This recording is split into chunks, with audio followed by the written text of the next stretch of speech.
This is the Louis T. Network.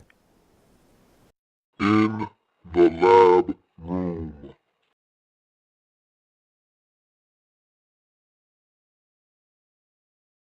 Welcome, you are in the lab room. I'm your host, Lou. Thank you for joining me here to break down my sole survivor pick of the week, the Tennessee Titans hosting the New York Jets. Jets, Jets. And I told you when Gino goes on the road, Gino goes on the road. Gino, oh no, Gino. Oh no. Yeah, oh no is right. And he didn't waste any time, which gets us straight to our momentous moment of the game. Right out the gate. First passing attempt of the game. Second play from scrimmage for the New York Jets. Geno Smith finds Alteron Werner, and he would find him on several occasions in this football game. He seemed to like Alteron Werner a lot, and I said, this Tennessee Titans defense is aggressive. They're going to get after him. They're going to force him into mistakes. And Geno is going to oblige because he's on the road. When he's at home, he plays a little bit better. When he's on the road, he plays with reckless abandon, and he does not take care of the football. So I said he's going to turn it over, and the way that Jake Locker is playing right now, the way that this Tennessee Titans offense is operating at such a high level, not turning it over. If he turns it over, they're going to turn it into points, and they're going to win this football game. I felt confident in that assessment, and what happened? Exactly what I said. And Geno Smith came out of the box in this game, and he said, Mark Sanchez ain't got on me. You want to see how you turn the football over? I'll show you how to turn the football over. You think Mark Sanchez was a turnover machine? I'll show you how to turn this football over. This man went Harlem Globetrotter. It's hard to show me something that I've never seen in the National Football League before. And look, I've been watching this game my whole life. And so it's hard for you to show me something that I haven't seen at least once. But this man, Geno Smith, showed me something I've never seen before. He went Harlem Globetrot on me.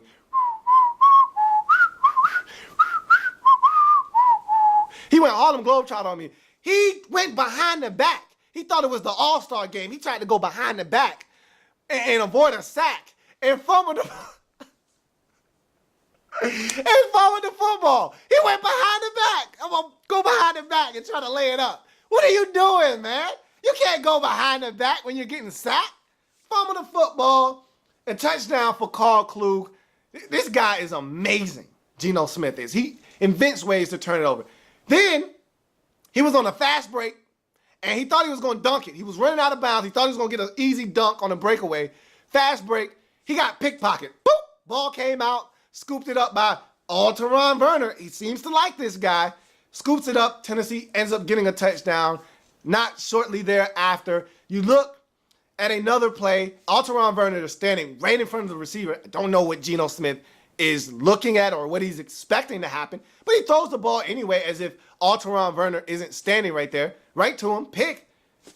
He just seemed to like Alteron Werner today. I just guess that's what it was. But enough about the Jets. They're not a good team, and I told you that their 2-1 record was very misleading. They're not a good football team. Their record really doesn't indicate what they are as a football team, and you saw that in this game. Well, I want to talk about the Tennessee Titans because this is a good football team, but some really crushing news to them. Jake Locker goes down midway through the third quarter with an injury to his hip. I get really nervous when we start talking about hips.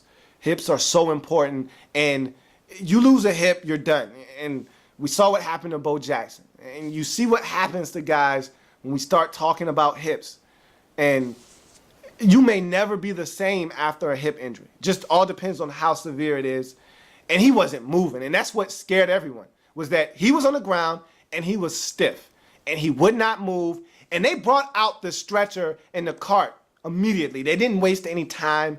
And that lets you know how severe this thing was. He went to the hospital. They kept him there for some more tests overnight. So still waiting for word on the condition of Jake Locker and how severe this thing is. But I really hate to see this happen because he was playing such good football, the best of his career. The light bulb had came on. Click. The light bulb was on. It was shining bright. he was starting to get it as a quarterback. And I hate to see young guys who are starting to mature before our eyes have something like this happen to him.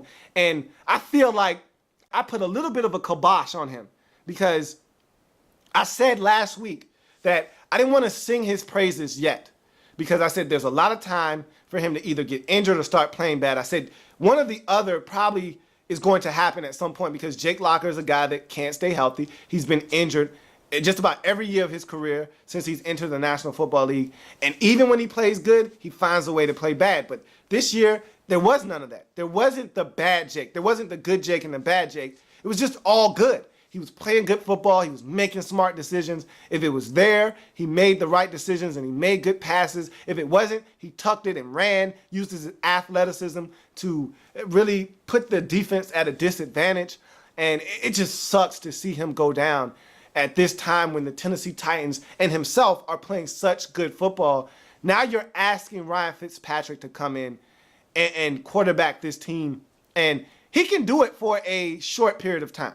You do not want Ryan Fitzpatrick having to win you football games for a month, for 6 weeks, for 8 weeks.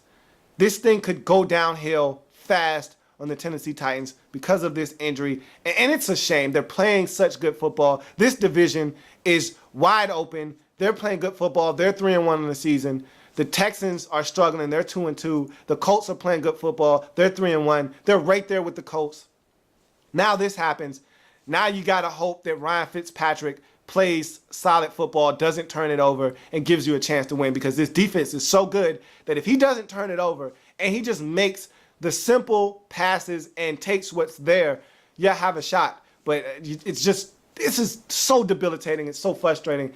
I hurt for the Titans. I hurt for Jake Locker, and I wish him nothing but the best. I hope he's okay and that this is not a serious injury. But Titans take this one in blowout fashion.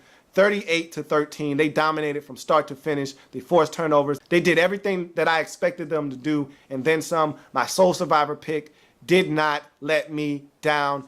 Good to see the Titans going out and taking care of an inferior team at home like they're supposed to. This is a good Tennessee Titans football team. Let's hope Jake Locker will be back to help quarterback this team to more victories in this season. They get it done. They go to 3-1 on the season. Jets fall to 2-2. They're not as good as their 2-2 record indicates. This is a bad football team, and I think they'll lose many, many more games before this season is over. Thank you for joining me here in the lab room. Remember, if it happens in the National Football League, whether big or small, we cover it all here in the lab room. See you next time.